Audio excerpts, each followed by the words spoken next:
तरबियत के कई मीम है। एक मीम माँ है। मैंने कमो बेश कोई 500-600 लोगों के इंटरव्यूज लेके देखे हैं, बड़े लोगों के, जिनको दुनिया एज हीरो मानती है। उनसे पूछा उनकी अजमत की वजह क्या है, उनकी तरक्की की वजह क्या है, उनकी कामयाबी की वजह क्या है। तो एक बड़ी तादाद ने अपनी कामयाबी की वजह माँ की तरबियत को कहा कि माँ की तरबियत के बगैर हम यहाँ ना पहुंचते, रिज़्क़ हलाल के बगैर ना पहुंचते, वालिद की काविशों के बगैर ना पहुंचते। तो एक मीम, कहीं ना कहीं पुराना मीम, हजारों साल पुराना मीम माँ का मीम है। इस मीम के बगैर आप माशरे को आगे नहीं लेके जा सकते, तरक्की नहीं कर सकते। मैंने पाकिस्तान में, पूरे पाकिस्तान का चप्पा चप्पा छान के देखा है। यकीन कीजिए, जहां औरत को मजलूम देखा है वहां माशरे की हालत बुरी देखी है, क्योंकि माँ की हालत बदतर हो तो नस्ल बदतर हो जाती है। जाएं कभी डेरा बुगटी में जाके रातें मेरी तरह गुजार के देखें, जाएं कभी नोशकी खारान की औरतों को जाके देखें, आपको पता लगेगा जहां औरत पिसी हुई है वहां माशरा पिसा हुआ है। क्योंकि तरबियत के लिए गोद चाहिए। अगर गोद नहीं है तो नस्ल तैयार नहीं की जा सकती। अगर औरत का एहतराम नहीं है, नस्ल तैयार नहीं की जा सकती। जिस घर में बेटी को इज्जत नहीं दी जाती, याद रखें, वहां से बड़ी नस्ल नहीं तैयार हो सकती। नस्ल तैयार करने के लिए आपको बेटी चाहिए, माँ चाहिए। सबसे पहला मीम माँ का मीम है। आगे चलते हैं तो जिम्मेदारियां पड़ जाती हैं दूसरे मीम पे, वो मिंबर है।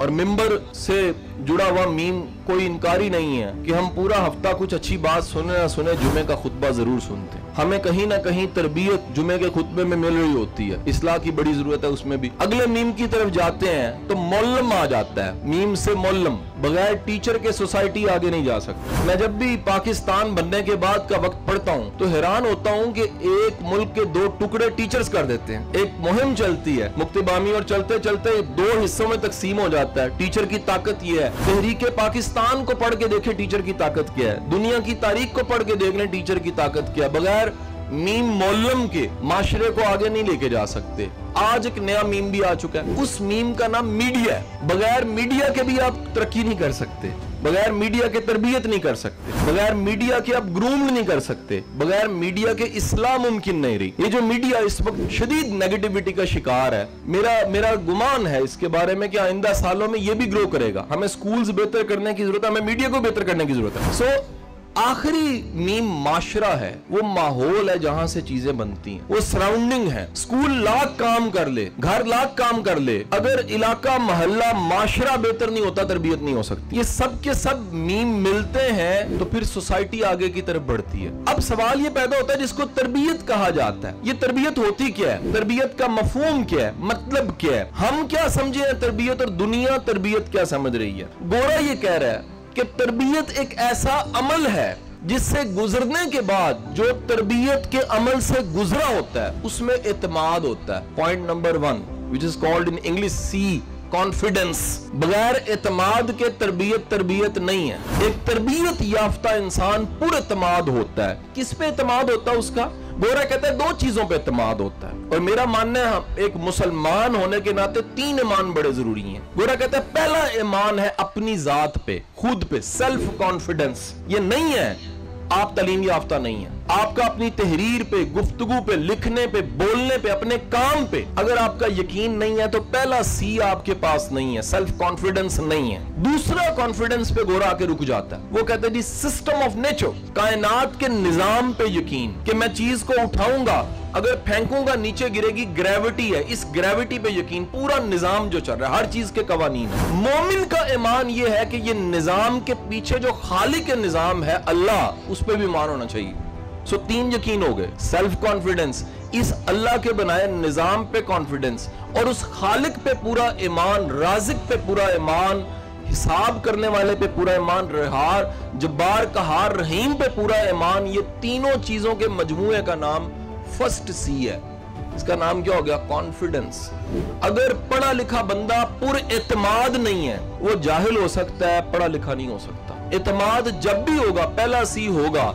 अब जरा मुझे बताइएगा, पहले C को याद रखना आपने, और फिर मैं अभी आपसे पूछूंगा पढ़ा लिखा आज हमारे स्कूलों का बच्चा है, ये जो मैं नाम आपके सामने लूंगा वो हमसे ज्यादा पढ़े लिखे हैं। दूसरा C, वो कहते हैं जी तालीम एक ऐसा अमल है जिससे गुजरने के बाद दूसरा C बच्चों में पैदा हो जाता है, और वो दूसरे C का नाम क्रिएटिविटी है। What is the meaning of creativity? Creativity का मतलब है अपनी जिंदगी के मसले खुद हल कर सके, अब्बा जी को ना कि अब्बा जी मसला पे आ गया, पहले खुद देखे मेरे पास रास्ते क्या क्या हैं, काम करने के रास्ते क्या क्या हैं, इम्कानात क्या क्या हैं, अपॉर्चुनिटीज क्या क्या हैं, आगे कैसे बढ़ा जा सकता है, सिफारिश के बगैर तरक्की कैसे की जा सकती है, 2 नंबरी लगाए बगैर इसके हलाल कमाने के कितने तरीके हैं। ये क्रिएटिविटी है। इस गलत दुनिया में सही रास्ता इख्तियार करना ये क्रिएटिविटी है। अपने ईमान को बचाना क्रिएटिविटी है। अपना रास्ता लेना, किसी का नुकसान ना करना क्रिएटिविटी है। सो दूसरा सी, इसके बगैर तालीम नहीं है। आप जरा अपने पूरे तालीम के निजाम को देखिए, जर्नलाइज कर रहा हूं, क्या ये दूसरा सी हमारे बच्चों में है? क्या ये दूसरा सी हम पैदा कर पा रहे हैं? हमारा बच्चा रट्टा लगा के लिखता, नई चीज नहीं लिख सकता। क्रिएटिविटी के बगैर तालीम तरबियत नहीं है। तीसरा सी, वो कहते हैं जी तालीम एक ऐसा अमल है जिसमें से गुजरने के बाद बंदे में तीसरा सी पैदा होता है, और उस सी का नाम क्या है? उस सी का नाम कैरेक्टर है। सी से कैरेक्टर। अगर आप साहिब किरदार नहीं है, आपकी वैल्यूज नहीं है, आपके प्रिंसिपल्स नहीं है, आपके असूल ज़ाब्ते नहीं है, आप बेअसूल इंसान है, आप जाहिल है। पीएचडी करने के बावजूद जाहिल है, एमफिल के बावजूद जाहिल है, मास्टर्स करने के बावजूद यूके पढ़ के आ जाए जाहिल है, अगर तीसरा सी नहीं है, और वो क्या है? कैरेक्टर नहीं है। 3 सी हो गए। उन्होंने कहा जी चौथा सी भी चाहिए। ये चौथे सी का नाम क्या है?